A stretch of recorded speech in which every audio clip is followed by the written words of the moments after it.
Well, good afternoon. Thank you for joining us today for this most important message. I'm Victoria Fry.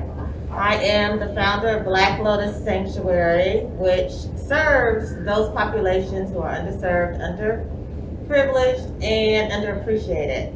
And so one of the things that my organization does is to bring conversations to those individuals. And so I'm so grateful to be able to help moderate these amazing organizations and people and humans who are doing all this good work in the world. And so having said that, I'm going to pass the mic to our first panelist. I've had opportunity to do some things with her organization, and it's phenomenal, and most of you probably should know. So, Miss Malissa. Hi, how are you? I'm Melissa Thomas St. Clair, founder of Mothers of Murdered Columbus Children. We were founded August 12, 2020. I'm also a Columbus City school teacher for 24 years. And in the area where I educate, August 12, 2020, a 2-year-old lost his life to a 14-year-old. And that was my enough was enough moment.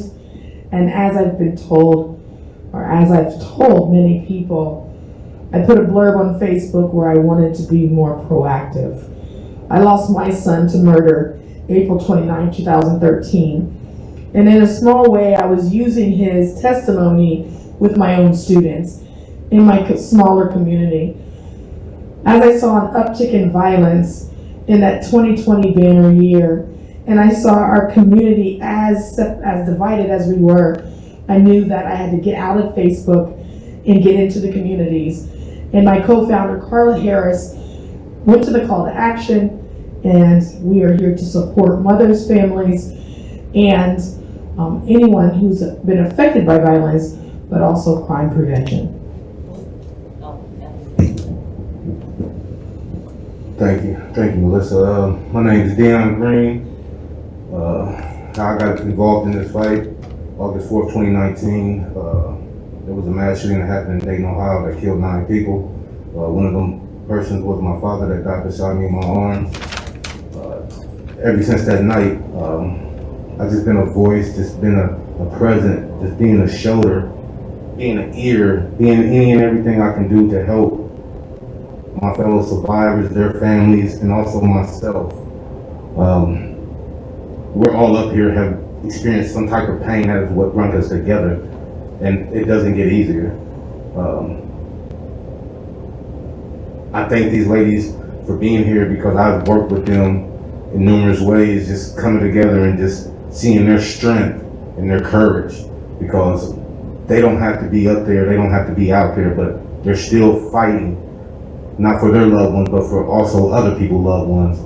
And that is the goal, that is the ultimate goal. While he left us here, we have a purpose, and that purpose is to keep trying to change, keep trying to save our loved ones and let our young ones live a productive life, you know, because we're losing them at a fast rate, and it has to change. Thank you. Thank you, Dion, for having us here. My name is Adrienne Hood, and I am the mother of Henry Green, who was killed by Columbus Police June 6th of 2016. I often refer to that as being the moment that I was called into the involuntary club. And I have learned so many things that are obstacles for our loved ones that find ourselves in these situations. And because of that, it has energized me to get out and get in front of the things that we can do legislatively to get accountability for officers who take loved ones. And so I'll be out here until I see that change. And it is a long and slow process, but it is a process that needs to be done nonetheless. And so I look forward to continuing to build relationships as I have over the years, and as we come together collectively for the accountability for our loved ones and others in our community who have been subjected to violence, because there is a level of peace that comes from that accountability being had. I often say you cannot give me justice because justice would be me not being here and my son being here. And since he cannot be restored to me, the next best thing is accountability. And so that is what I will continue to fight for. Thank you. As you can see, viewers, these are some powerful stories and some really huge warriors in this fight and justice and all those type of things. The first question I have for the panelists, and we're going to answer this in 2 or 3 minutes, is what was your personal journey of turning your pain into purpose, and how did you transform your pain into that purpose? So both of those or either of those questions. Thank you, Victoria. I will say,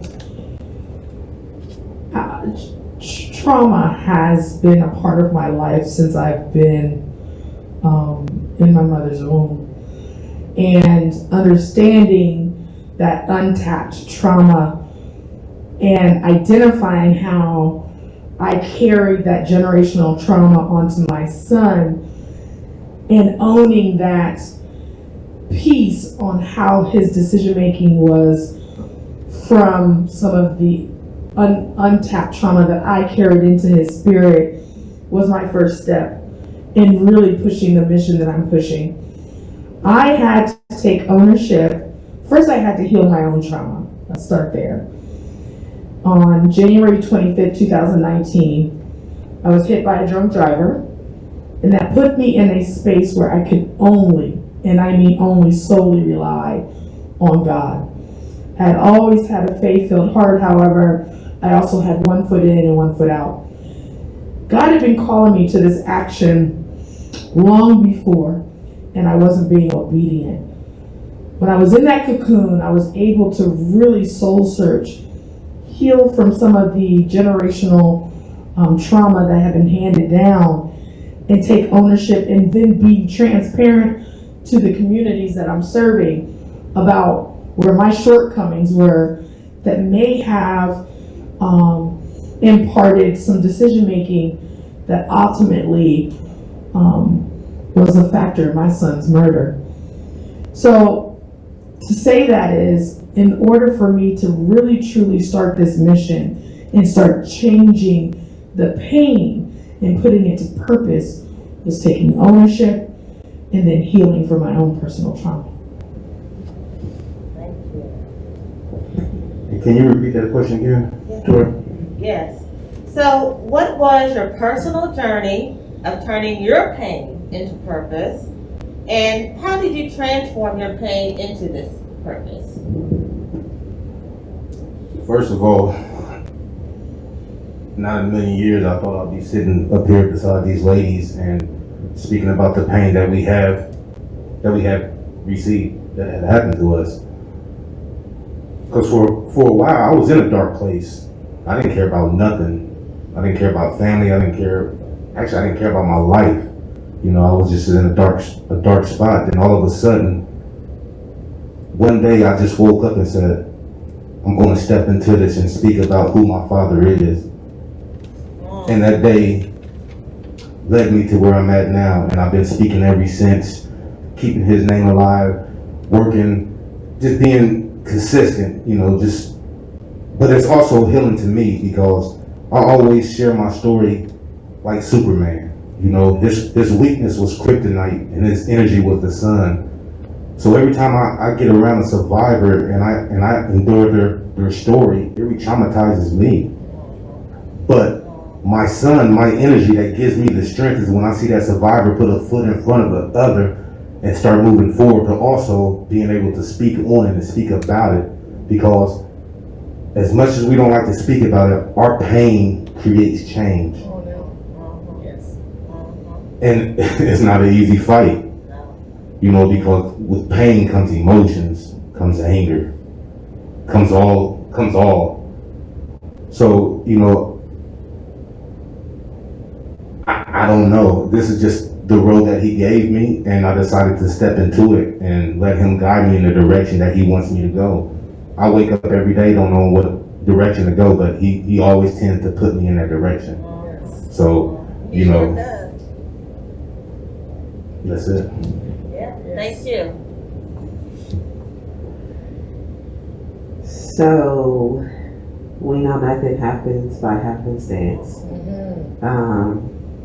And so processing that and understanding that definitely took some time, because as Dion said, not in a million years did I ever expect this to be a part of my story. You see the videos play out all across the country, all across the world, and never expecting it to grace your doorstep. And so I absolutely was angry with God. Like, how? I've done what I'm supposed to do. I've raised them in church, and I've, you know, been the disciplinarian, and I mean, all of the things, you know, you just kind of process. But then at the end of the day, when you think about his word and know that it's all been planned out, it's like, what do you want me to do with this then? Right. And he has given me the strength, and he's given me joy and peace. And so I continue to walk the way that he wants me to walk, and stand on his truth. And that has given me the ability to be strong in spaces and places that I never expected. And I say all the time, because there's so many entities that we have to fight and push back against in this system. And so there's a lot of intimidation that goes around here. I've often said I see Columbus in a way that I never expected to see it. But I also tell them the worst thing that could happen to me on this side of heaven has already happened. That's right. And I'm not going anywhere. And so that has motivated me to continue to move forward and to, you know, be of service, because that's what I do. And that's who I am. That's who I was prior to my son being killed, and it's who I'll always be. And so there's a place for service. And oftentimes that's being a voice when other moms can't. That's right. When other dads don't have the strength to, you know, to do it for whatever reason. Because shaming is something that goes on in this space big time. Your parents got a record, your mama did, you know, all of these things. Anything that they can do to get you to be quiet. And so there are those of us that have to use our voice no matter what. And so that is, I feel like that is one of the purposes that I have been called to do in this space. And I just walk it out every day. Amen. Every day. Well, that's all I'm gonna say about that. You know, I'll be transparent in that I had prepared some questions, but I got a whole lot of other questions, right? That's not prepared, but I'm gonna try to stick to the script. You know, the next, I think, logical question would be, in light of each of your stories, all the stories have a bind that ties. And even listening to the three of you talk, I think about my son's best friend who was murdered. And I haven't thought about that for a long time. And so, you know, just having that bind. I don't think the story is as, you know, unique as people would like you to think, honestly. that there's a lot of people that have experienced loss in this way, and have been silenced, those type of things. So the next, I think, question would be for those who are watching us and listening to us is, from your experiences, what steps do you suggest or that has helped you transform your pain into the purpose that you have now? So what steps can you give this audience, these listeners, that they may want to think about or do in order to help them move forward and get back and those type of things? So you can answer that 2 to 3 minutes.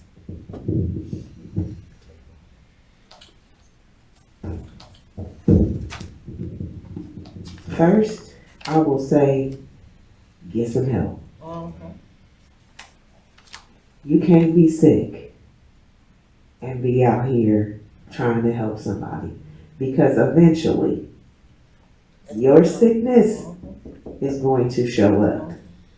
And that is something I will foot stomp, I will sound the alarm on continuously. Because, you know, when my family came into this space, there were many organizers and organizations. But the one thing that I began to realize was these people are hurt. And I don't know if the work keeps them, or, you know, it hides that from being dealt with. But you got, this is a space, because the pain is so real, that you have to come as healthy as you can. There's no need to add more trauma and hurt and pain onto families that are already dealing with so much. So my encouragement will always be, whether you are directly impacted or indirectly impacted, if you are coming into the space to help someone be better, you have to do the work of being better yourself. Yeah. I like one to clap. Yeah. Go ahead. Go ahead. Yeah. Adrienne, that's spot on.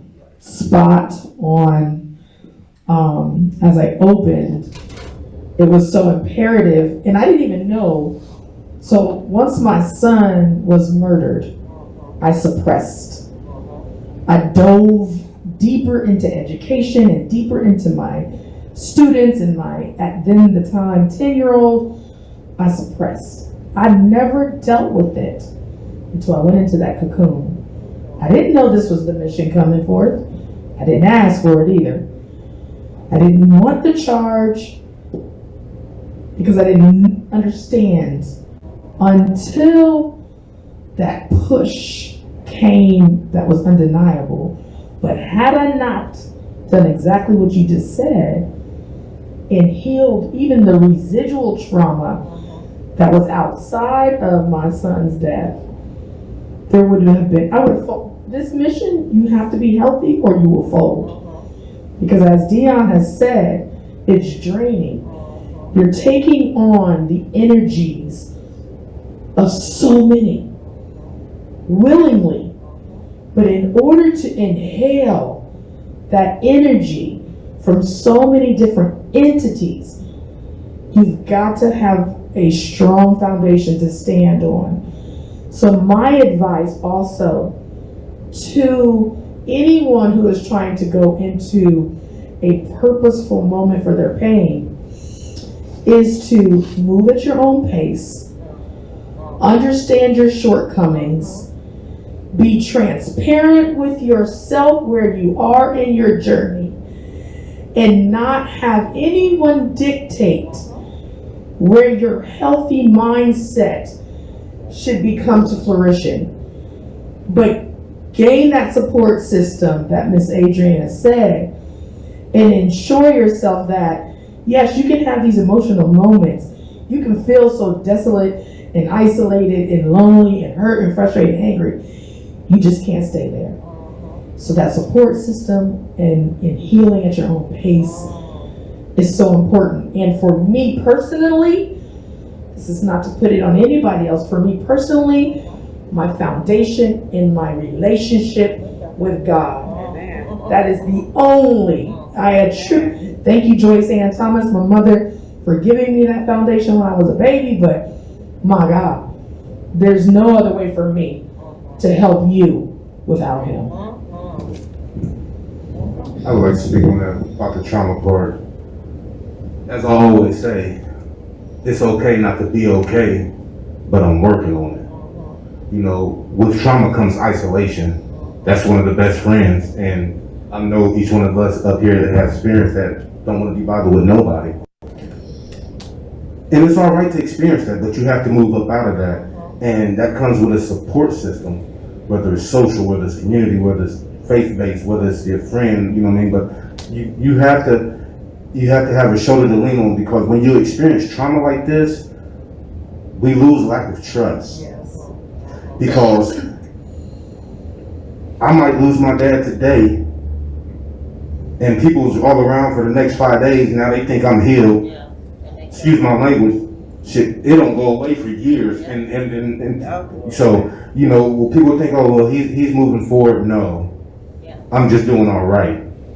You know, the triggering moments with trauma is so, I was just sharing this with a young man yesterday. He was just like, I'm scared to cry around people because I don't know how they feel. Well, first of all, they probably want to cry too, they just don't know how to accept it. But I said, don't never hide your tears back, because you lost someone you love.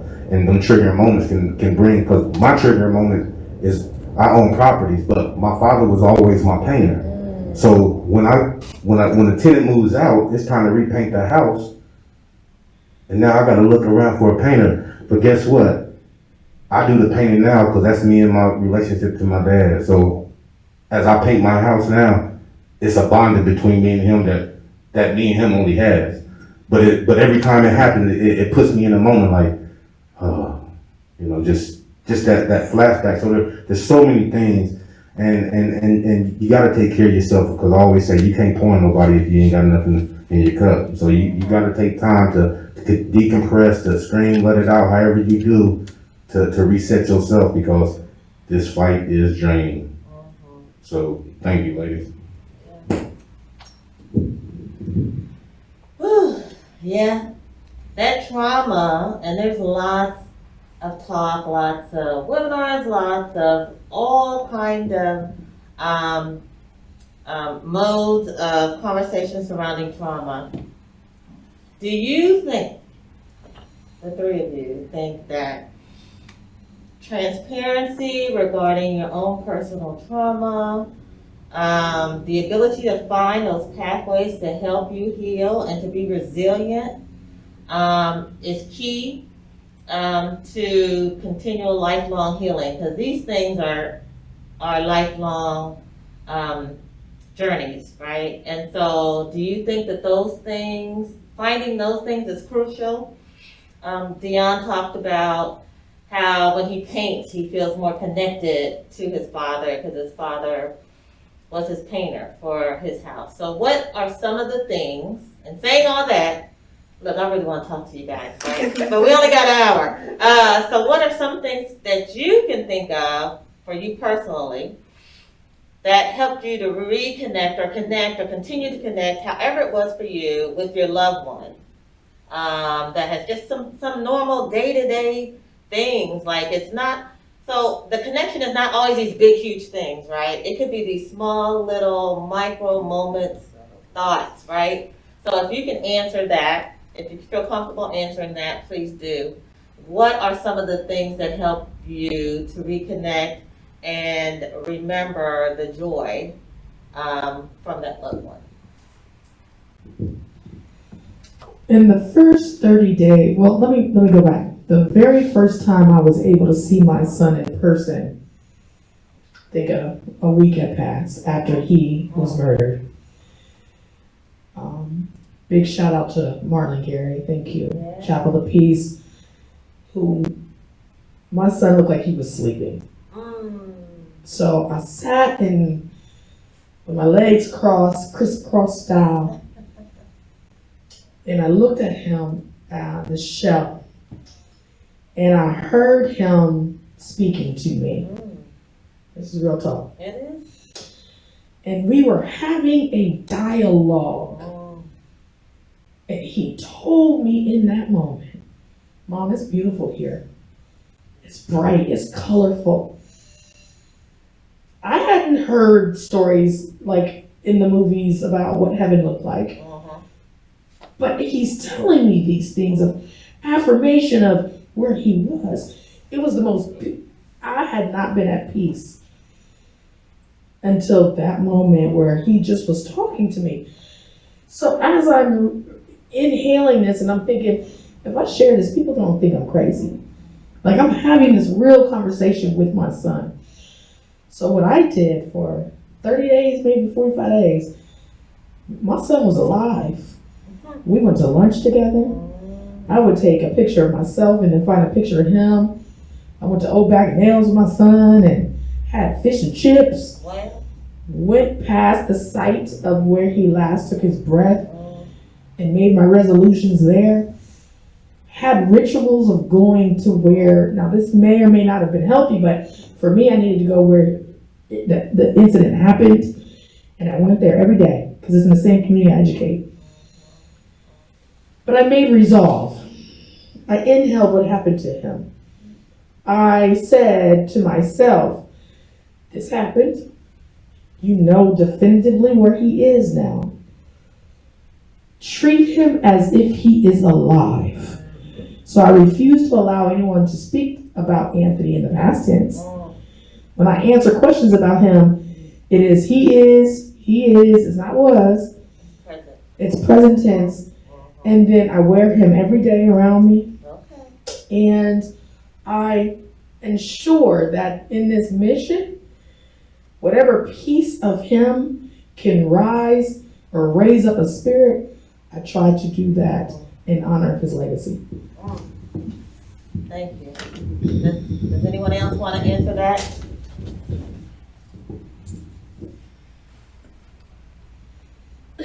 That's always a doozy. But I guess the only thing that I would say really is there's not a reconnect because he's always present. There was no break. It was no break for me. And like Melissa said, like he's still present. And I think each of my grandkids has a piece of his personality. So my grandson, we call him Bub 2.0. And now his sister right behind him, I think she's gonna be Bub 2.5. Okay. So, and it's things that they do. Like if I'm having a moment, they will say or do something that is so much him. And we just pause. A lot of times we laugh. Sometimes I cry, you know. But I just feel like his presence is still so heavily felt that there hasn't been a break.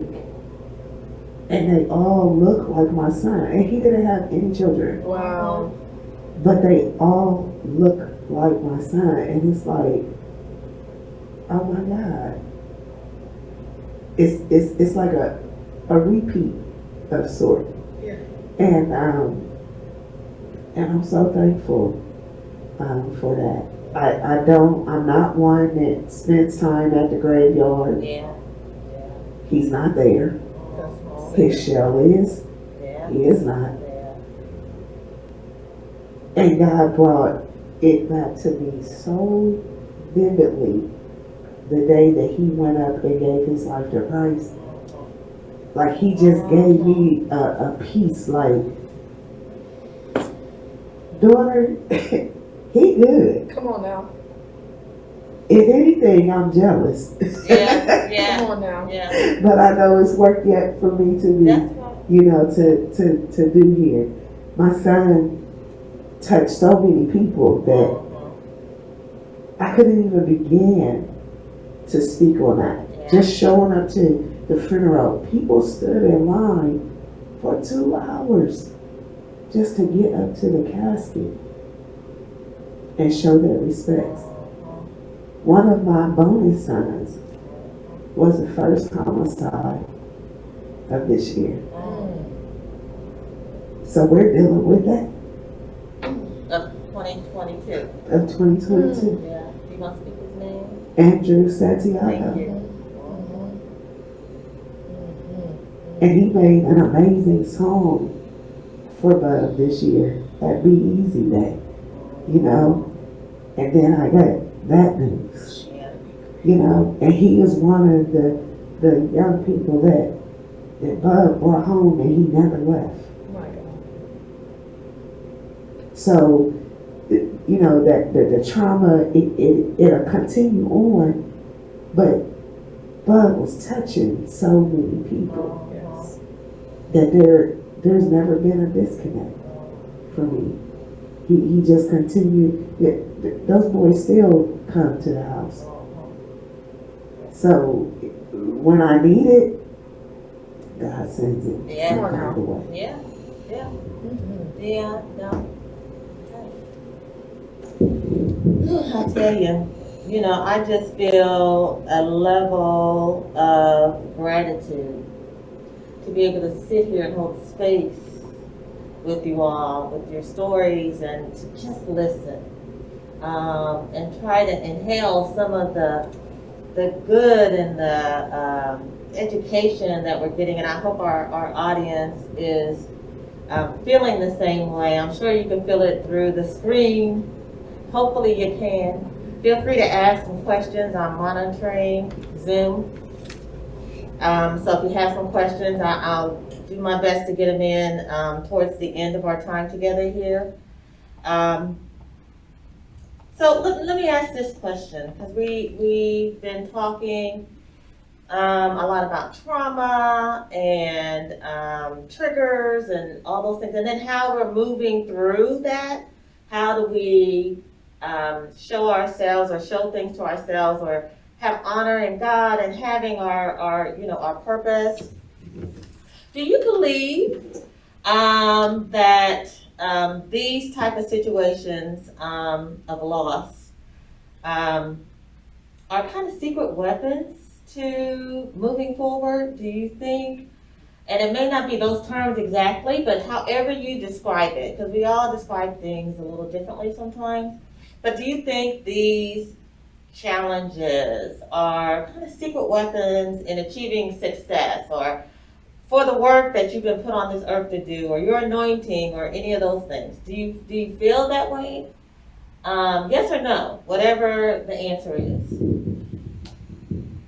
My interpretation of that question is the trauma of losing my son a part of God's plan in my life for his mission? And I will say, I feel when Anthony went into the gates of heaven and God said, "Well done, thy good and faithful servant," his mission was to save my life.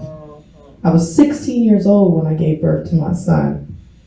I had no business being in a position to have a pregnancy at that age. But I think the enemy has a plan for us too. Yes, absolutely. And I know that the identified my actions at 14, 15 were headed where God's mission for me was about to be derailed. And so Anthony's purpose, I really believe when God said, okay, I think she's far enough away from the enemy that now you can come home. You've done your job. Now that may be my interpretation to give me solace, give me peace. It may be, but I really truly believe that his mission was in my soul, and it was to keep to keep me in this place where I am right now. So, yes. Not for success, no, not for accolades, absolutely not, but to ensure that I will be able to stand in heaven with him. Yeah. Thank you. Losing my father, I do think that it gave me a sense of strength, and I always got this question. They always say this, Dion, at least you was there with your father in them last moments. In the beginning of my journey, I did not understand that. Why do I want to see my father take his last breaths in a vision that I'm going to have for the rest of my life? But as I continue to move forward and starting to identify and heal through certain things, I realized that my dad got to leave this earth in peace, knowing that his son was still alive. And it hurts every time, because it's just, I have that vivid memory of just doing CPR and hugging on him, loving on him in his last seconds. Then he takes him away from me. And as Adrienne said, God was my worst enemy. But you know what? I would question anybody that wouldn't question God about that, because it's our human emotions, and you should feel that way. Why me? Why me? But one thing I said, we can't keep putting it all on God, because one thing God gave us is choice. It was my choice to be there that night. It was my choice. And the path that he put us all on, Malissa, Adrienne, they didn't have to come here. That was their choice. He gives us choice. It's whether our direction's already made. He got it laid out. It's whether you accept it. It's whether you accept it. And that's what it is. I said, you know what? I'm going to step into it and just let you guide me and let me be your vessel to help those who need help, but also help myself, because I'm hurting just as much as them. You know, I tell people, what you see today don't mean I ain't crying at night, because I have my moments. Yes, sir. And as we all know, these holidays are not the easiest days. I don't care if you lost it through gun violence, through cancer. When you lose a loved one, it hurts when they're not there with you.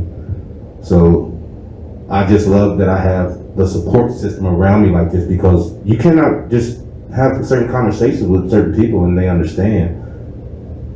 So, and Adrienne knows this, we could be in a whole group having a good conversation and she just bring up her son's name and we'll start crying, but then we'll get back to laughing, because guess what? We're so around so many people, they don't understand that, so we don't get to cry, but as we're all together, we cry. We finally get to breathe and no judgment or nobody, and then we get back to laughing and sharing our story as our loved ones, and then we cry again and cry again. But that really is a time to reset, to rejoice, to remember our loved ones, because crying is a part of healing, and you have to let it out. Because one thing I did learn through the whole thing, much as I was trying to fight sleep, because I didn't want to go to sleep the day of my dad's funeral, because I know if I went to sleep, I knew the next day what it was, so I was fighting sleep. But guess what? What the body wants, the body will get. And he shut me down. And that drive from Dayton to Springfield was the quickest drive ever. I wish I was driving to California.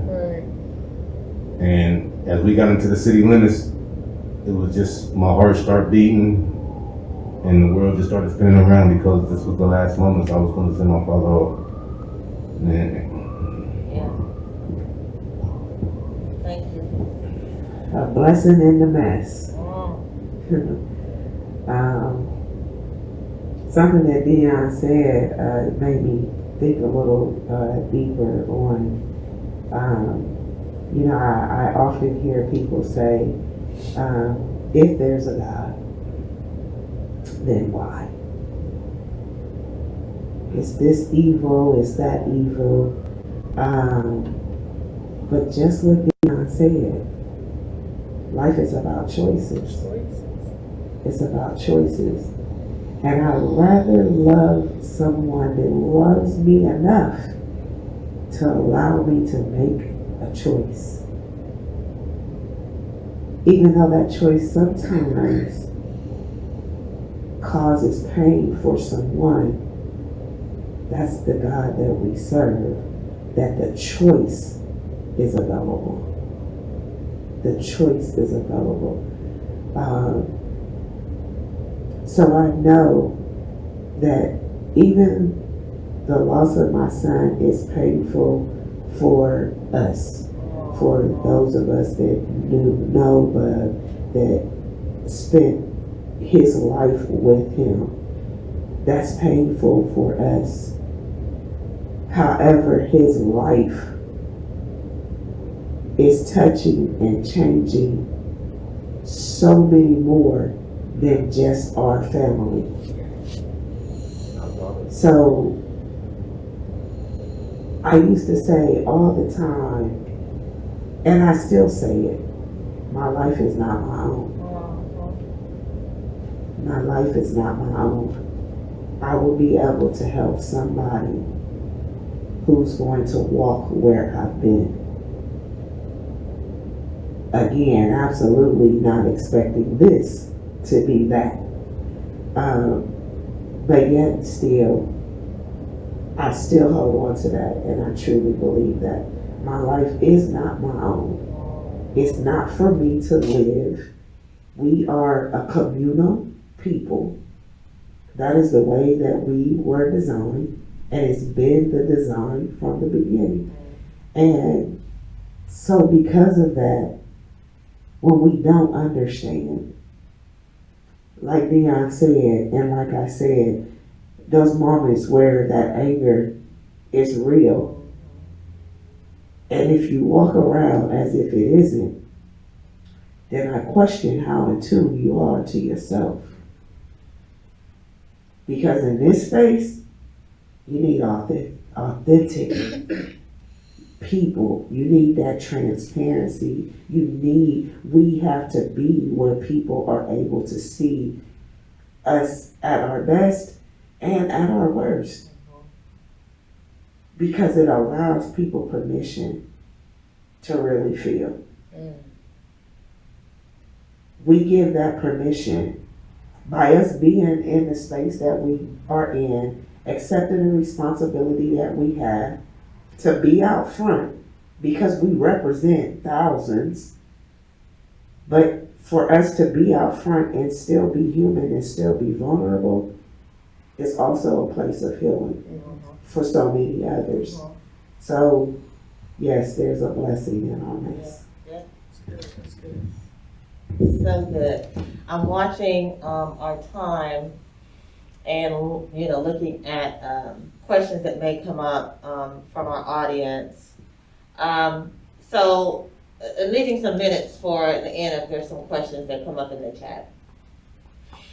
I said it before, right? Before we kind of started about the ties that bind. And so what advice, based on your organizations, because you each represent a foundation, a nonprofit that's out there doing the work, however the work looks for your foundations. What advice, based on your organization's focus and your personal experiences, can our communities curb, stop, and or bring accountability for the people and their actions? And or, this is a long one, what steps can the community take to assist in stopping, avoiding these type of incidents or situations? It's a long one. I can repeat it, and I can make it shorter if you need me to. Oh, okay. Okay. You go first. So there's so many layers So many layers. to that, right? Yeah. Because there's so many things that are affecting our community that are driving these things, that are driving the violence, that are driving homelessness, that are driving all of these things, right? And so I would say the common denominator for many of these things is to know who we vote for. Can you say that again? To know who we vote for. And I will also say this. All skin folk ain't kin folk. I will say it again. All skin folk are not kin folk. And it is important for us to understand that and understand how each of these offices affect our everyday life. It is so very important. And I'm saying this and speaking this from experience. You know, prior to this, I wasn't that interested in politics and didn't understand really how they played into our lives. But it is very important. It's important for us to know not just who our city council people are. It's important for us to know who the judges are. It's important for us to know who our commissioners are. That's right. And what they're doing, you know, for our communities. Because when you don't have a safe place to live or to sleep, that's gonna make you rob somebody, right? It doesn't mean that everybody is robbing and stealing, but that's a thing. It's a real thing, right? When you can't feed your children, mental illness can set in. So again, there's so many levels to what it is that we're going through as a community, and so we have to be willing and ready to have those hard talks, that hard conversation, and push for these things to change. We are a community first. Take care of our people. Deal with our people. Deal with the things that are going on in our community, but understanding how the things in the spaces of the social programs and etc. all affect those things as well. So I would say, know who you have in office and how that is affecting your day-to-day life.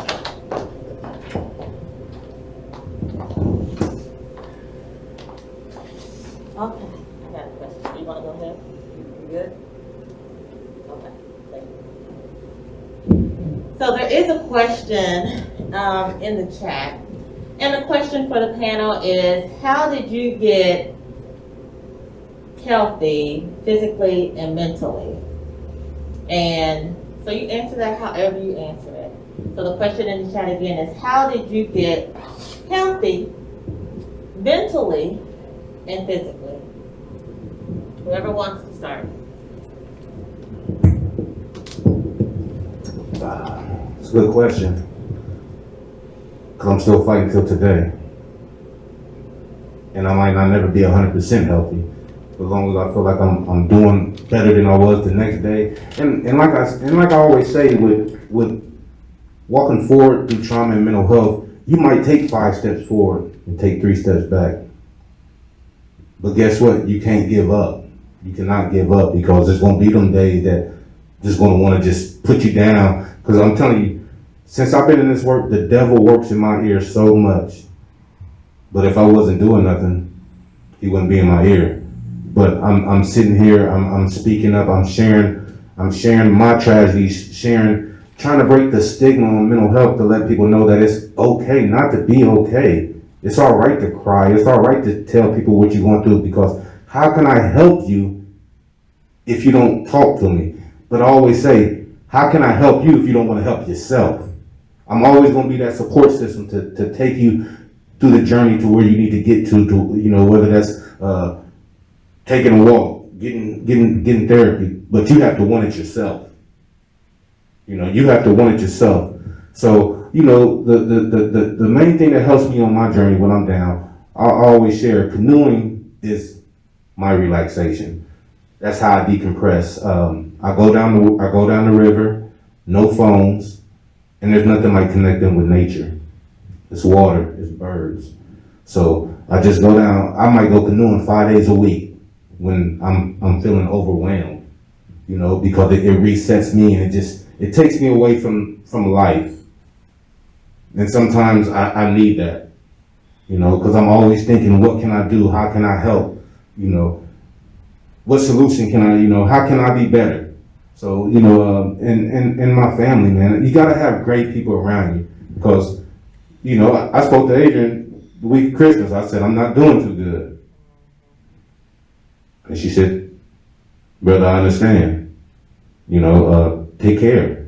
You know, just saying, I know that these moments are rough for all of us, you know, but when you got these type of people you can call on, and they can lift you up even though they're going through it themselves. So we all are each other's shoulders. We each other's shoulders, really.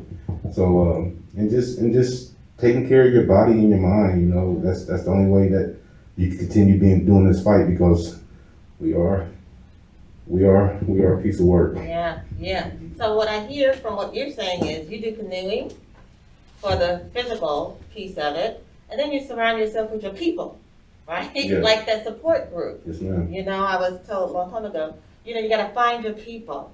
And to your point, you know, everybody ain't your people. There's a lot of different ways you can say that, right? And so finding those people. So that's the two things for you, and for you, Miss Melissa. One important thing that I share, I make it a mandate with the mothers that I support, is when we are doing our Learning to Live Again retreat services, support services, they're always non-alcoholic. I've got to understand that sometimes there's a self-medicator, and I can't enable that. And if now, are there opportunities to have, you know, celebratory situations? Yes. But when you're directly dealing with trauma, there is no place, in my opinion, to add in alcohol or drugs. So I take that out of the equation so that you can really be clear-minded in identifying where your heart is in your journey. And then we definitely support that it's not okay. I mean, it's okay not to be okay, but we also support it's okay to be okay. So many of us that have lost children, we find ourselves learning to find our new normal. First of all, who you were pre-son, daughter being murdered, or losing a child to any that she does not exist anymore. So your new existence as who you are, it's very important for you to not feel as if you have to always be in that place of grief, stricken, just hurt, burden-laden person. And sometimes we start to think, well, for those who haven't lost a child, how will they look at me if I'm out getting my nails done, enjoying myself on a vacation? What would they say? Oh my gosh, she just lost a child. How's she out here enjoying herself?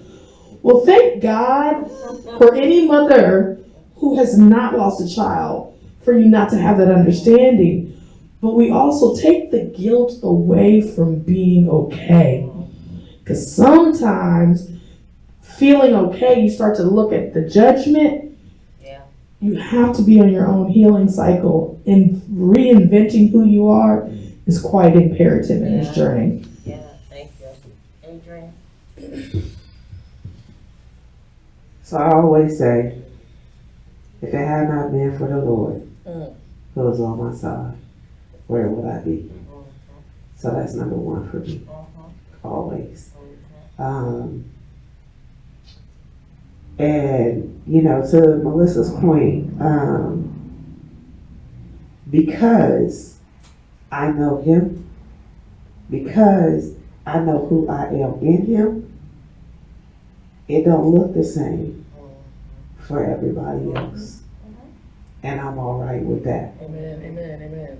I am absolutely okay with being myself, even when myself don't look like the rest of Come them. on, sis. That's right. I'm good. And I know that that's not easy for a lot of people, right? But I've always been okay with rolling by myself. So I think it's easier for me, you know, to still have that mindset. But I do walk every day when I can. Now, when I have my grandkids, now that I have my grandkids, if my daughter is working, I won't take them out in the weather, you know, now that it's gotten cold. So I'm restricted to a treadmill. But It's still walking. I love being outside, you know, because you just, like Dion said, you hone in on nature, the birds, you know, just different sounds that you hear that, you know, you don't typically take time to hear those things. Now, I'm not canoeing. I love my brother. I'm not canoeing. I respect water, okay? I know how to swim. That is not my thing, though. And the kids laugh at me because I won't, we're not doing the ocean unless I can see Jaws coming. If I can't, I'm not getting in it. But, you know, you just find, you find new things. And like Malissa said, there are things now that I do that I wouldn't have done prior to, you know, just because of the exposure to different people and different things that, you know, I've been willing to try, you know, and whatnot. But I think that looks different for each of us. I can sit here and tell you absolutely everything that I do for myself, but that doesn't mean that it's going to work for the next person. Absolutely. And one thing that I have learned in group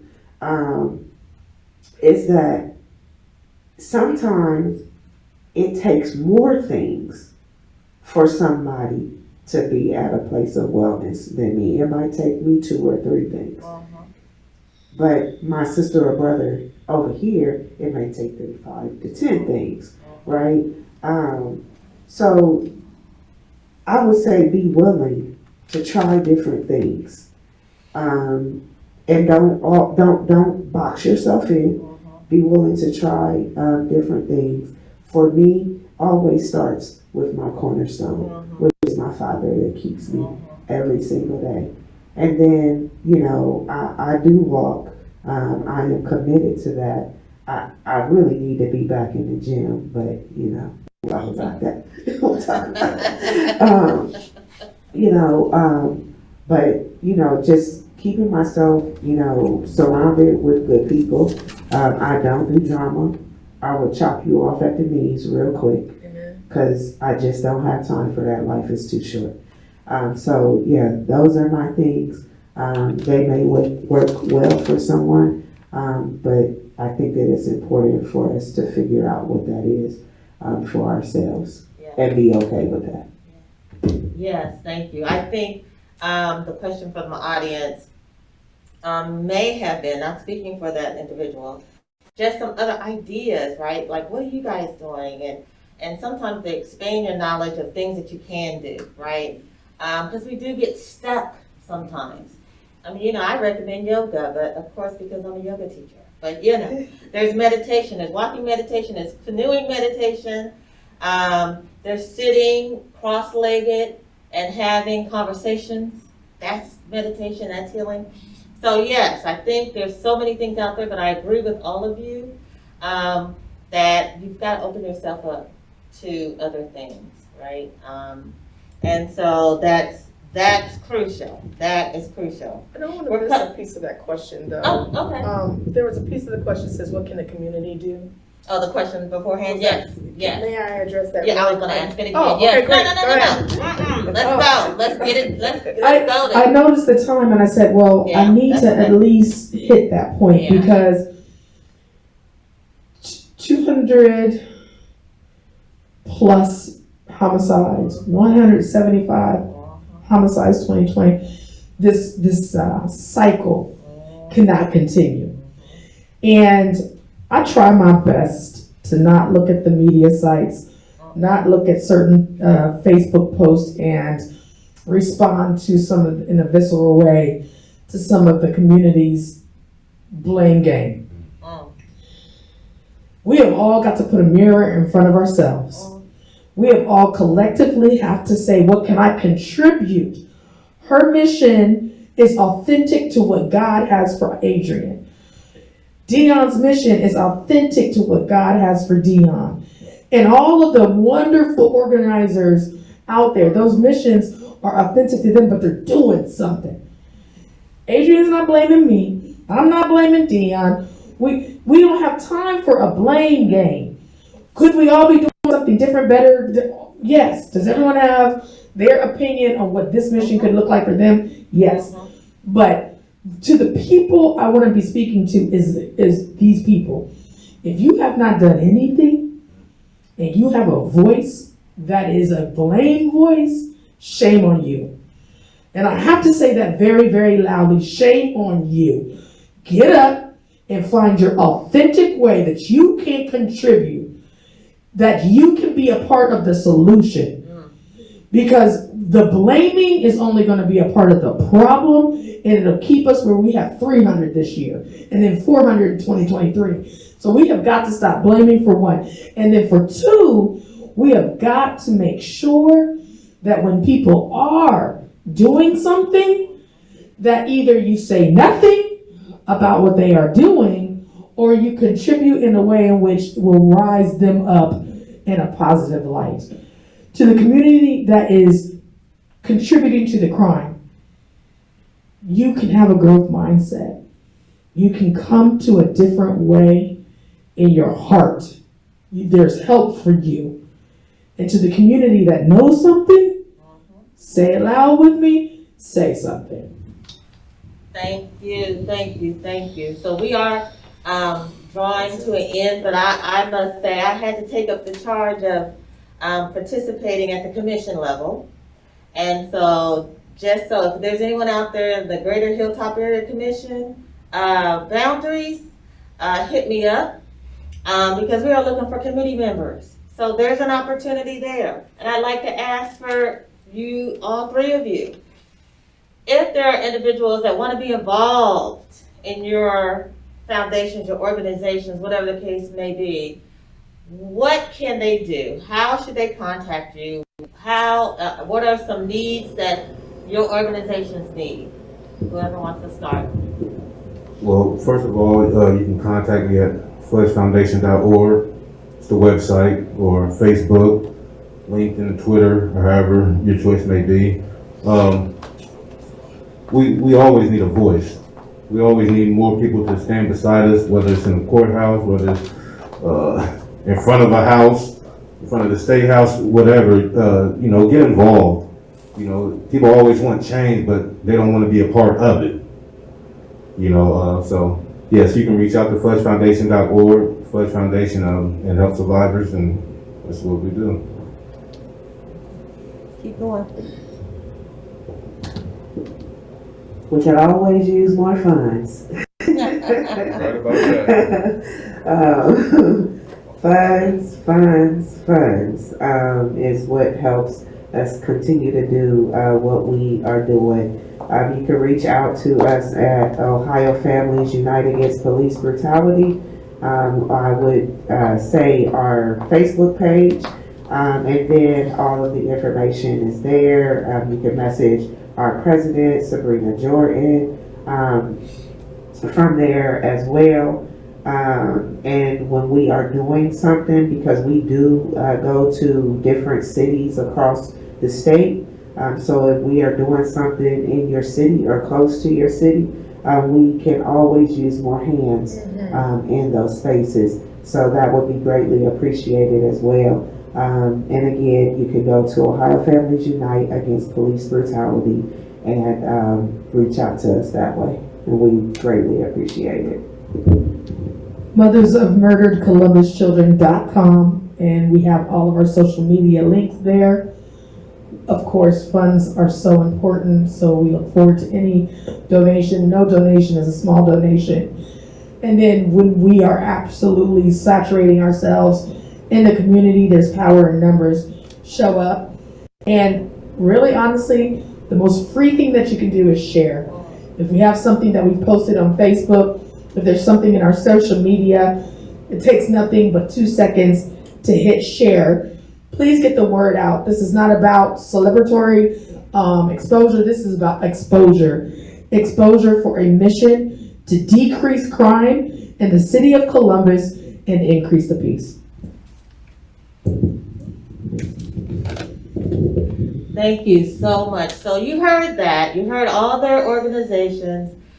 You know, to be involved, you can just share as well.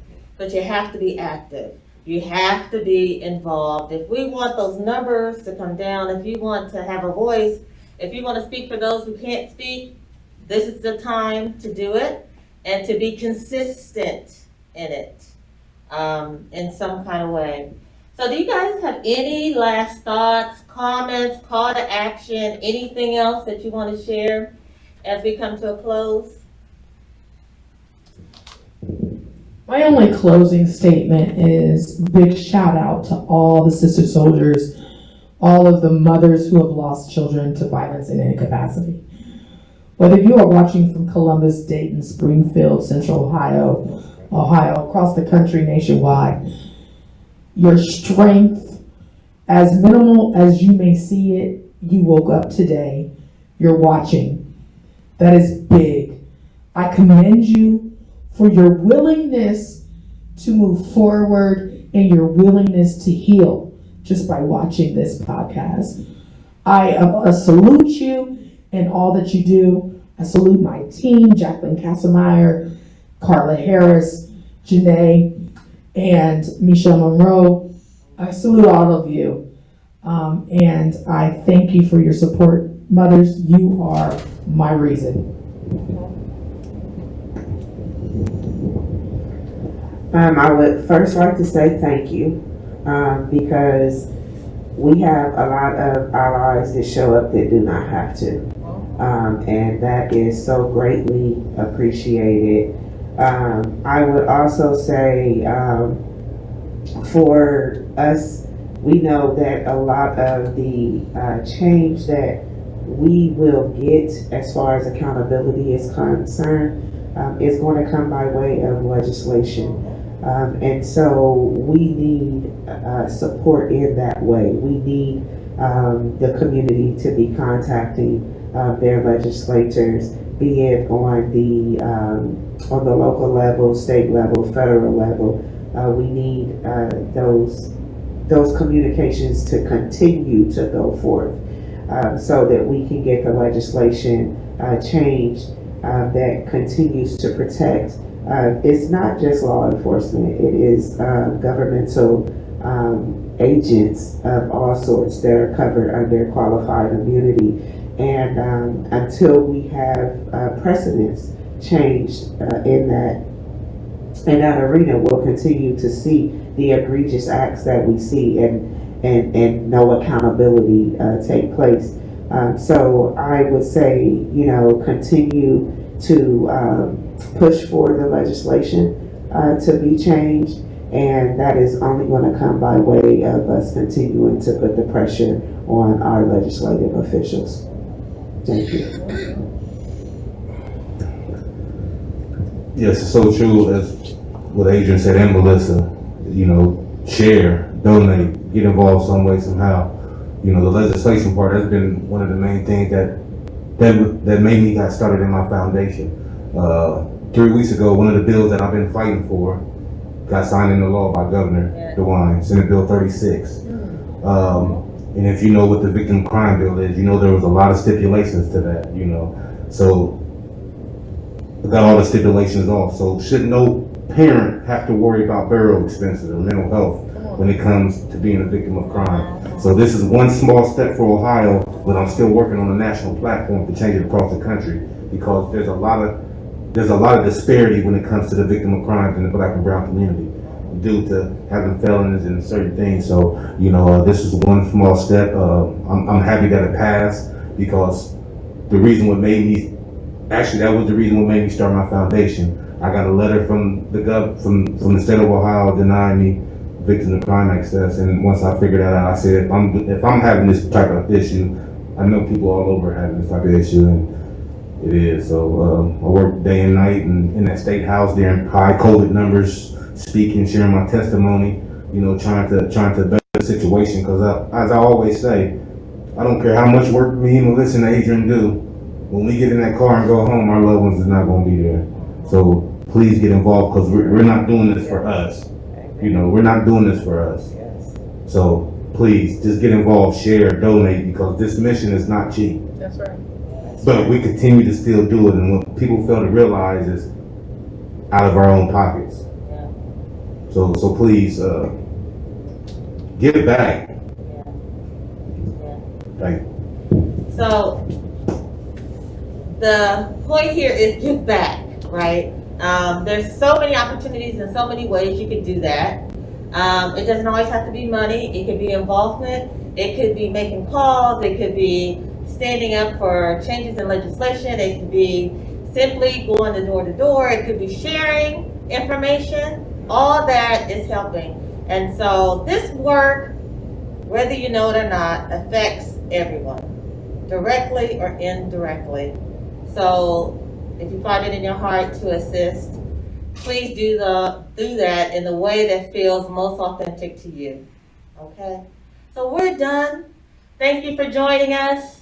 Thank you, panelists. You were amazing. Thank you for allowing me to be in the presence of all this and learn so much information. Learning is key. Listening is key, and holding space for those who are doing the work is key as well. Thank you all. Have a good